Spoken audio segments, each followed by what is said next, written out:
Welcome, fans, to Wolverines Daily. I'm your host, Coach Rocky Corigliano. This is your home for everything Michigan football. So make sure to hit subscribe, stay locked in, and let's get into it here today on Wolverines Daily. All right, let's talk about one of the biggest storylines, I think, heading into year two and also here during spring ball. And I think that's the growth and development of Bryce Underwood.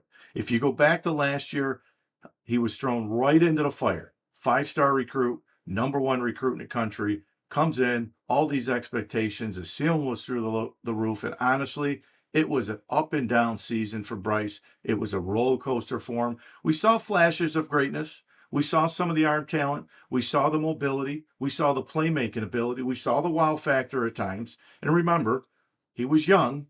A lot of misreads, a lot of turnovers, a lot of inconsistency. Threw for over 2,400 yards, so you would say not bad. But for somebody that came in with all these expectations, you could say last year was a big disappointment for Bryce. So what are we expecting in year two? We're expecting development. New offensive coordinator comes in, Coach Jason Beck comes over, said it best. If you watch a lot of the film from last year and you watch a lot of the games, Bryce's feet are always moving. We call them happy feet as a coach. And we call them happy feet because in our minds, when a quarterback has happy feet, they're thinking too much instead of reacting and going out there and being an athlete. And that's a lot of the times in the pocket. Now, a lot of that had to do with there wasn't really a deep threat for Bryce. I think the skill guys on the outside were very inexperienced. Nobody really stepped up from the wide receiver core. And this year, I think that wide receiver core is going to be much better. Let's fast forward now to this season. You have a full year of experience. You have more reps for Bryce under his belt. Coming in with a new system, a new coaching staff, but I think it's going to be a coaching staff with Coy Detmer and Coach Beck that are coming in, and I think you're going to see development much quicker from Bryce because he's going to have more guys that are paying attention to him than what they did last year. Remember, last season, he didn't have a quarterback coach. I did not know that. I'm sure a lot of us Michigan fans did not know that. I would expect that being a coach myself that all these colleges have quarterback coaches. So he didn't have one. So now he's got one that's going to work with him every day throughout the spring. So here's the reality.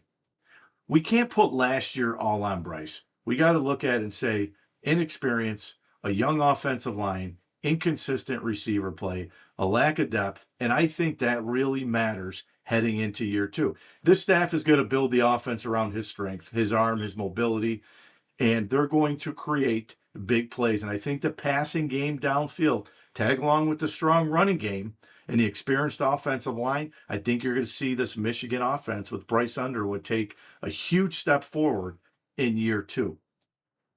Let's talk about something Michigan fans should be absolutely thrilled about and excited about, and that's this offensive line, because right now this group is starting to look more transformed than what it was a year ago. Let's think back to last season.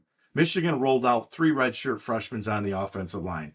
Growing pains, no question. We saw missed assignments. We saw inconsistency. We saw a group that looked like they were lost at times, especially the last game against Ohio State. I think Matt Patricia really dialed in a lot of different blitzes that really confused Bryce Underwood and that offensive line. So reps matter. Now, those same guys, Andrew Sprague, Drake Renera, Blake Frazier, are all back with experience under their belt. And I'll even throw Evan Link in there to that starting role. It's going to add a lot of depth. And that's going to be a legitimate factor, I think. And I think a huge difference heading into year two.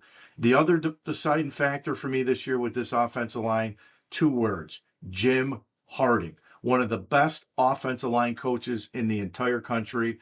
You can ask anybody in college football their thoughts on him. He is elite, and he is beyond elite. And early reports from people inside Michigan are already saying that this group looks so much better. And it's only been a week and a half. They haven't had that many practices yet.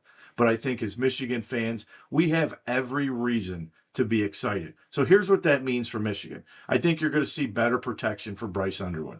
I think we're going to see a more consistent run game. And Michigan had a strong run game last year. That was one of the strengths of this team was the run game.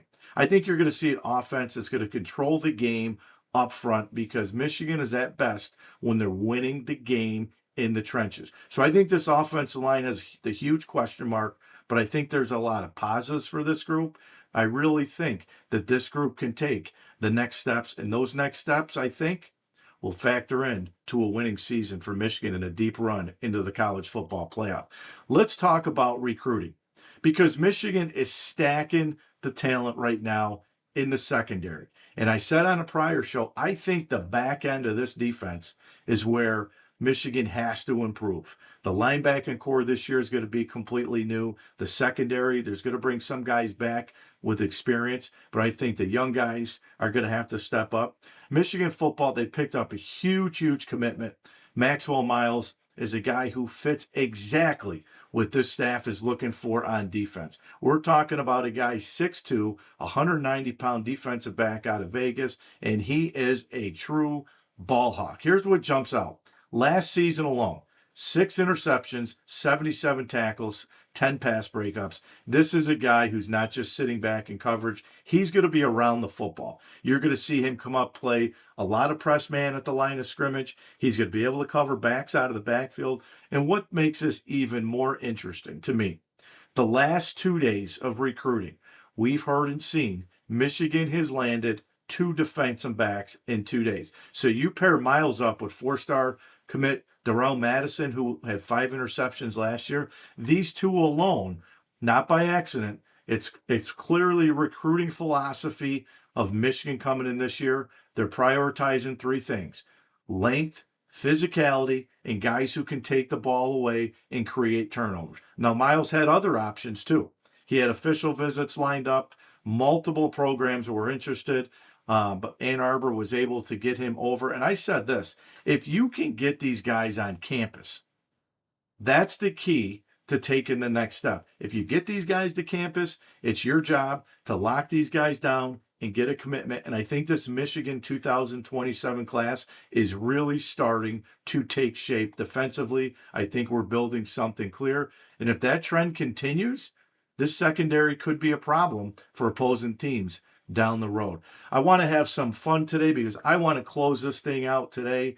Friday, more March Madness. We had games last night, Sweet 16 matchups. By the end of Sunday, we will have our Final Four, and today we have 4 great matchups on deck. And I'm telling you right now, I think you're going to see some chaos. The first game we'll see tonight will be St. John's against Duke. John Calipari against John Shire, experience at first youth. I'm feeling this one. I think Duke goes down. I think St. John's is physical. I think they're well coached. Nothing against John Shire. I think John Shire has done a fantastic job with Duke this season.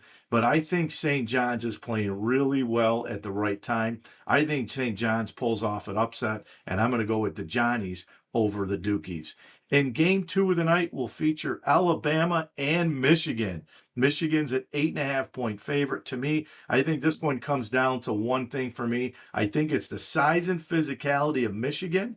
I also think this is going to come down to if Alabama shoots the 3 ball as well as they did the last game, they could propose a big problem for Michigan if they can knock down shots. But that's the what-if factor. Michigan's long, they're athletic, they're physical. So I'm going with the Wolverines in this one. I think the Wolverines move on to the Elite Eight on Sunday with a chance to go to the Final Four.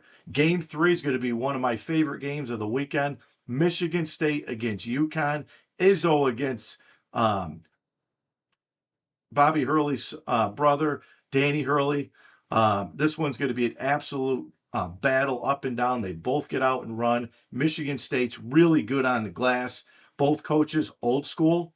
You have the teacher against the pupil. They both like to get after you a little bit. I'm going to go with Michigan State in this one. I think this one will be a really close game, but I love Michigan State. I think the difference here is for me is going to be, I think they're going to rebound the basketball, and the teams that get good guard play and can rebound late in games, usually are teams that punch their ticket, and I think Michigan State moves on. And then the 4th game, we'll see Tennessee and Iowa State. I'm going with Iowa State in this one. I love Rick Barnes in Tennessee and the job that he's done, but the one deciding factor for me with Iowa State is these guys can defend the three-point line, and I think that's the difference. I think Iowa State punches their ticket to the Elite Eight. So here's how I've got it. St. John's upsets Duke. Michigan rolls to the Elite Eight. Michigan State advances, and Iowa State moves on as well. And if this happens, expect some chaos this weekend as teams look to punch their tickets to the Final Four. That's it for today's Wolverine Daily. I'm your coach, Rocky Corigliano. Thanks for being part of the Michigan football conversation. Make sure to hit like and subscribe. Share the show with fellow Wolverine fans. And remember, championship culture never takes a day off. Go Blue.